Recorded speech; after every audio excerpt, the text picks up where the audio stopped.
आज आपको एक ऐसी अजीबोगरीब मैं कहानी सुनाने जा रही हूँ। जानते हैं, ये जो हवेली है वो ठाकुरों की है। बहुत ही रुआब था उन्हें। ये हवेली थी ठाकुर रणधीर सिंह की। अपने नाम की ही तरह वो बलवान, बुद्धिमान और रौबदार ठाकुर थे। धनवान तो वो थे ही, किंतु सुंदरता के भी बड़े पारखी थे। उनकी 2 पत्नियां थीं, जो एक से बढ़कर एक सुंदर थीं, किंतु दोनों के कोई औलाद नहीं थी। इस कारण ठाकुर रणधीर सिंह हमेशा से ही चिंतित और परेशान रहते। वो सोचते, जो भी धन मैंने कमाया है इस हवेली में, इसका क्या होगा। 4 कॉलेज के दोस्त यूं ही टहलने निकले थे। हंसते खेलते मज़े से घूम रहे थे। तभी वे उस रास्ते चल पड़े जहाँ पर ठाकुर साहब की हवेली हुआ करती थी। तभी करण ने कहा, यहाँ कोई ठाकुर की हवेली है। वहाँ कोई नहीं जाता, सुना है वहाँ भूत रहते हैं। अंजलि कहती है, आज के समय में तुम भूतों पर यकीन करते हो? भूत वूत कुछ नहीं होता। अरे यार, अभी तो दिन है, भूत तो रात में आते हैं ना।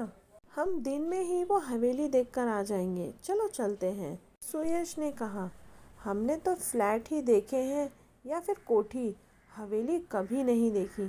पहले लोग कैसे रहते होंगे, उनकी हवेली की कलाकारी कितनी बड़ी है, सब कुछ मुझे देखना है।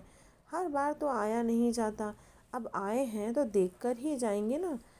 तभी उन्होंने रास्ते के एक पत्थर पर लिखा देखा, उधर कोई ना जाए, वहाँ कोई रहता है।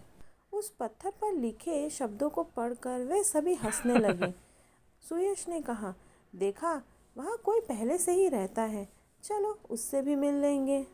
करण ने कहा, अरे नहीं यार, ये लोग हमें सावधान कर रहे हैं कि वहाँ भूत रहते हैं।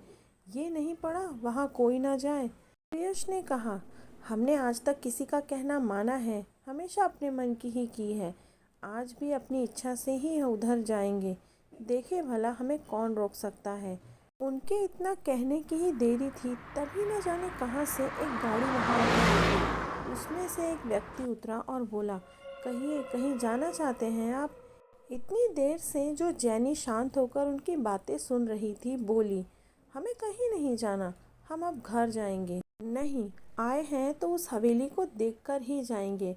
मैंने इससे पहले कभी हवेली नहीं देखी। सुयश उत्सुकता से बोला। अंजलि ने भी आखिरकार कहा, जैनी ठीक कह रही है, अब हमें घर चलना चाहिए।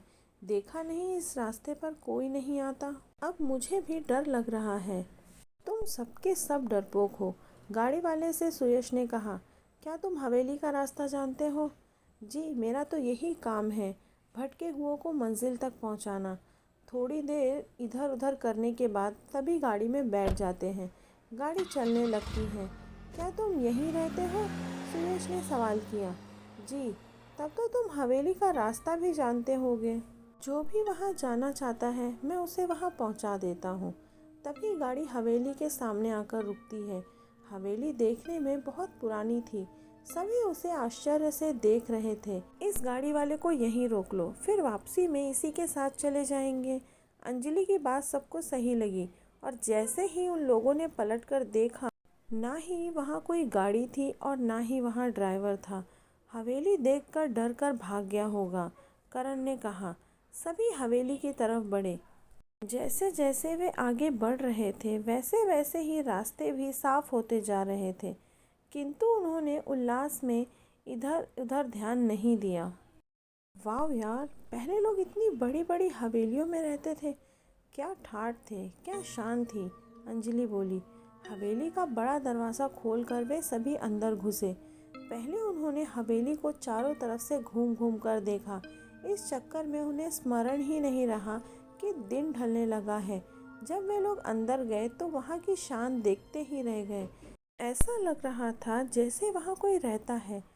तब करण ने आवाज़ लगाई, कोई है? कोई है क्या यहाँ? तभी एक बहुत सुंदर महिला किसी एक कमरे से बाहर आई और बोली, आइए, आप लोगों का स्वागत है। जैनी बोली, देखो, यहाँ तो पहले से कोई रहता है। वैसे ही लोग इसे भूतिया हवेली कहकर बदनाम कर रखे हैं। जैनी ने फिर से उसे सवाल किया, आप अकेली रहती हैं या और भी कोई रहता है यहाँ? वह महिला मुस्कुराकर बोली, आप लोग अंदर तो आइए, और लोगों से भी मुलाकात हो जाएगी। उनके लिए खाने का प्रबंध भी किया गया।